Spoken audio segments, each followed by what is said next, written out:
So how has it impacted the economy? One way or the other, we might say, "Oh, I'm not in this part of the world that things are happening," but there are so many linkages that has to do with the economy.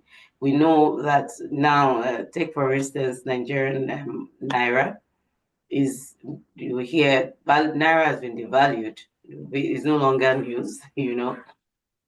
Yes. And even to the least seller in the market will tell you, oh, dollar has increased, or all of these things. Oh, it's dollar, or it's because of dollar and all of that. Now that tells you that all of these things are linked. Nigeria, none of these nations can do without anyone.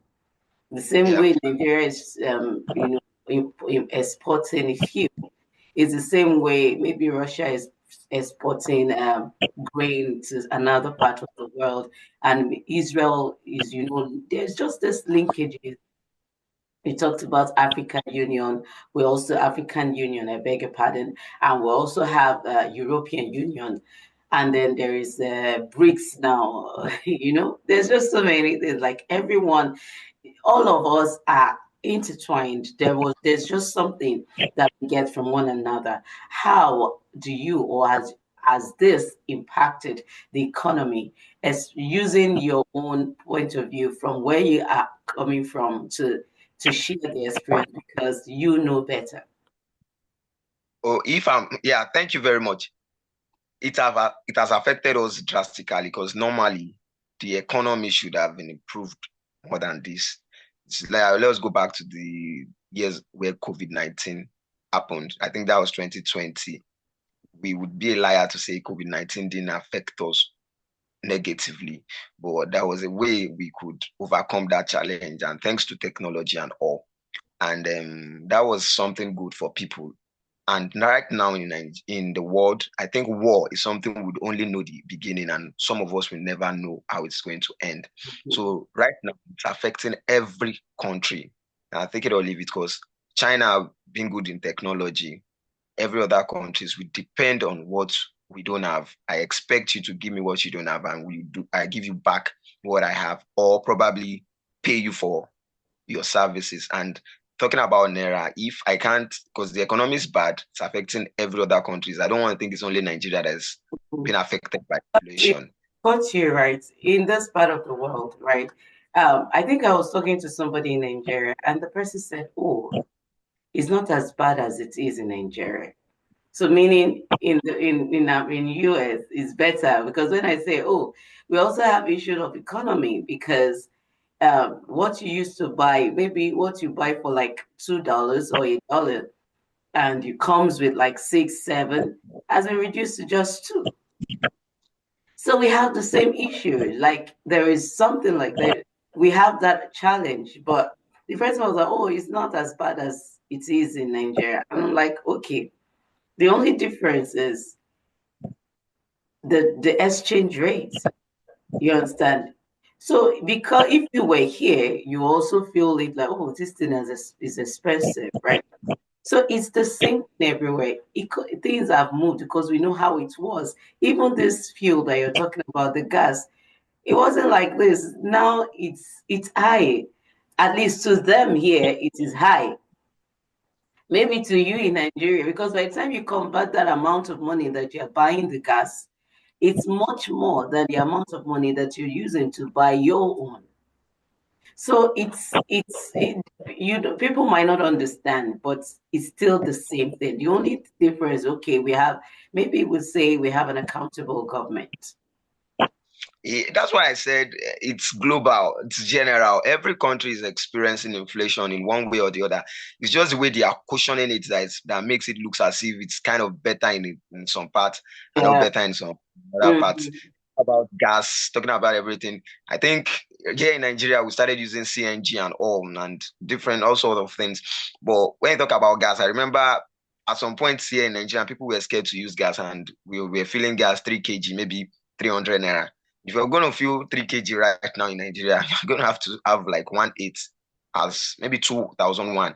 So if you are going from 300 naira to that amount in Nigeria here, I think it will be similar over there. It's just that because of little things that the government over there has put in place, that's what is making it look as if it's relatively better.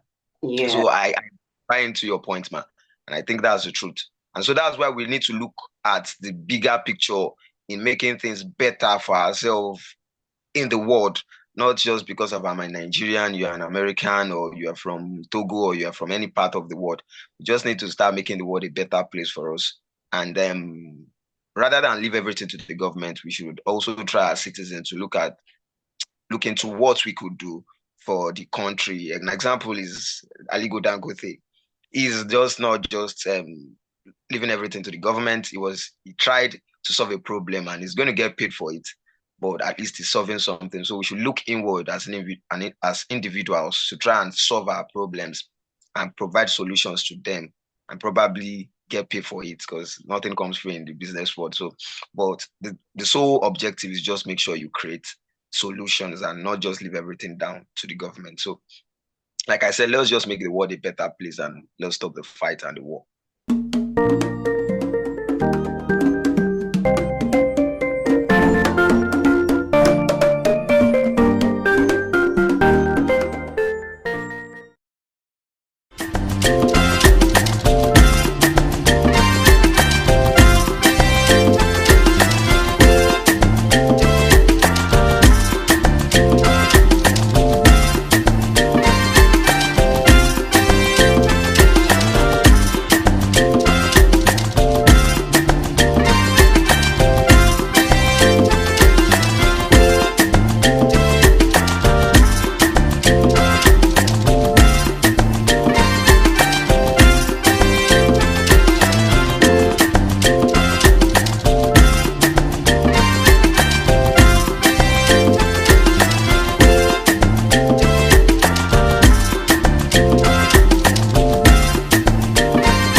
Now let's quickly go back. There's this sad event that happened recently, and the loss of over 30 children.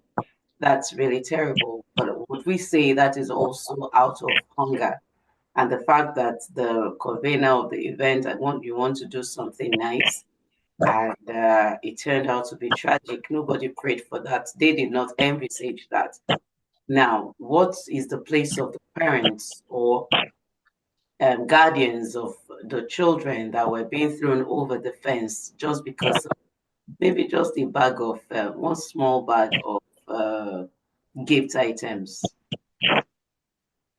I would say it's quite a tragedy because that's a lot of generations, 30 children. This Yeah. is a general, you know what I mean, ma. It has to go through some children dying, and I don't know the situation where their parents will be. It's not, we can't imagine the pain that they'll be going through right now. But at the same time, the organizers wouldn't have planned for this, but it has happened. I think one of the things I think it happened in a public school, but I feel we should like try and put some things in place, some policies that would guide these things. Because if there had been policies to guide all this and the provision for doing such a thing, it would have been better because these children wouldn't have died. And if we are going to bring it down to the society, it's the challenges that is making people go down there to fight for things. Because Mm-hmm. these things are not, if these things are actually basic, like I said before, man, there are some basic needs that people need to survive. And I think every country should look into providing that. I think shelter, food, and every other thing. So children going to fight for food, children going to fight for food. Of the country that thing is happening, it shows the struggle that they are going through to go to succumb children to going to fight for food. And what has happened has happened. We just have to pray for God to help and console the parents and pray that such don't happen again. But the other way that those things won't happen again is maybe if the society, if you have something to do, you have something to give to people, take it down to the society, let them share it in the community, between the community. But the problem again is with the community be getting everybody? No. Some will just confiscate it. They take it as their own personal thing. So I think it's just a system.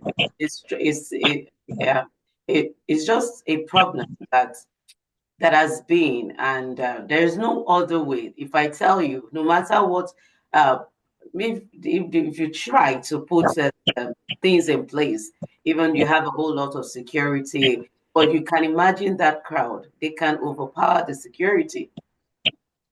Definitely. Because yes, for you to just feel like okay, because if they've not blocked the gate for them to come in, and then you just feel the best way to do is keep throwing your children over the fence, not thinking of what might happen. And the person too, of course, is just unfortunate, but may the soul of those children rest in peace. And we pray for God to console the family and also help the container to come out of the trouble that seem to be coming up right now, because it's really a sad thing. It could give her trauma. Yes, exactly. She might not, she might not recover soon, and it could make such a person to want to just withdraw from Doing doing good. all these good things. Yes, because nobody prays that while I'm trying to do something good and something like that happen. It's quite unfortunate. We've had incidents where organizes concerts, and while they are there, something happened. Some people were stampeded too. They died. It's quite unfortunate. Never pray for that. But as you said, necessary measures should be put in place too on both ends. Like I am organizing something, let's put all the necessary measures, especially when it's something that you publicize. You not expect that you won't get so much people. So we are not here to play the blame game. We're only trying to see different means and to be able to solve. I pray that God will help them. Now, before we round up, now it's festive season, and people will also be preparing for New Year resolution.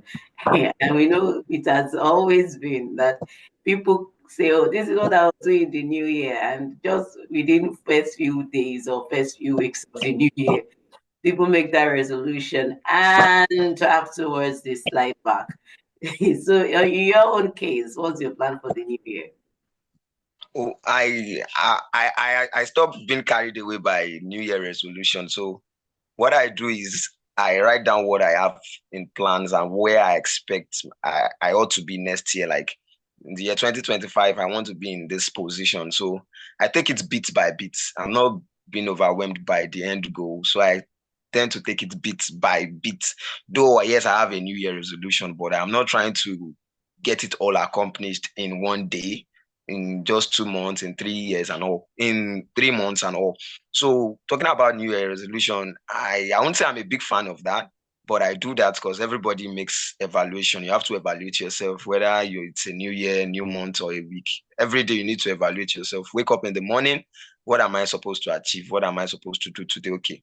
Maybe if you feel like you don't want to, you are the forgetful type, you can write it down and probably set your alarm, make good use of your phone and all. So talking about New Year resolution, I have mine set already, and I am not so overwhelmed because it could be overwhelming. So I decided to take it bit by bit, and I've started taking it bit by bit. So by the time you open your eyes and close it, you might not even attain that place that you want to be, but you won't just be where you were in the previous year. And so many New Year resolutions. Some people own might be spiritual, some people might be financial. It can be any part of human life. So you just need to find resources and stay around people that would help you not to digress. If it's spiritual, you need to pray about it. Maybe get spiritual books, read and all.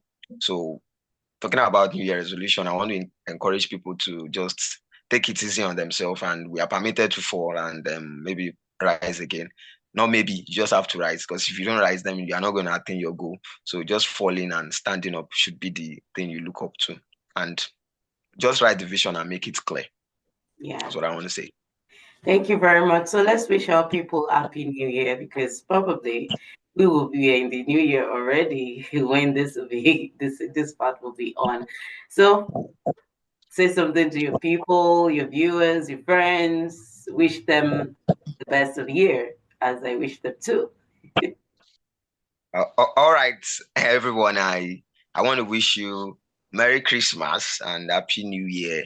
And I want to pray that the Lord will continue to sustain us. It's the season of love. Let's continue to share love and see everyone as our brothers. help people that you know they are in needs, and always try to be the light and be the reason why people are smiling. It's the season of love. Jesus Christ died for us. The least we could do is just to show love to our fellow human beings. And I think every change that we want in the world begins with us. So it's a season to show the love and continue showing the love. And I pray the Lord will help us and sustain us beyond 2025. Yes, amen. Thank you so much, Glory, for coming on the show. Thank you for your time. We appreciate you and we look forward to seeing you next week. All right. Thank you much, And to Mama. you out there, thank you too for being part of the show. Thank you for joining with DNTWOK all through this year. It's been wonderful knowing that you're always there to watch us, and we do not take that for granted. We look forward to another wonderful time with you in the coming year, even as we bring to you great and wonderful discussions, programs on DNTWOK. And perhaps you have something that you would want us to discuss. Feel free to reach us on info@dntwok.com, or you go to our channel on YouTube to just and whatever you want us to discuss down. And perhaps you have something that you want us to help you advertise. We are here for you. So I wish you the very best of the year 2025. Enjoy yourself. Make sure that you do good. Be yourself. Don't be anyone else. Try to do things right and change whatever it needs to be changed so that you can get the best of results. If you've been doing something a usual way before and it's difficult, why not change it and see it in another way and put that through, and we'll see that everything will work out well. Happy New Year in 2025. Have fun and see you next time. Bye. Wish you a Merry Christmas. We wish you a Merry Christmas. We wish you a Merry Christmas.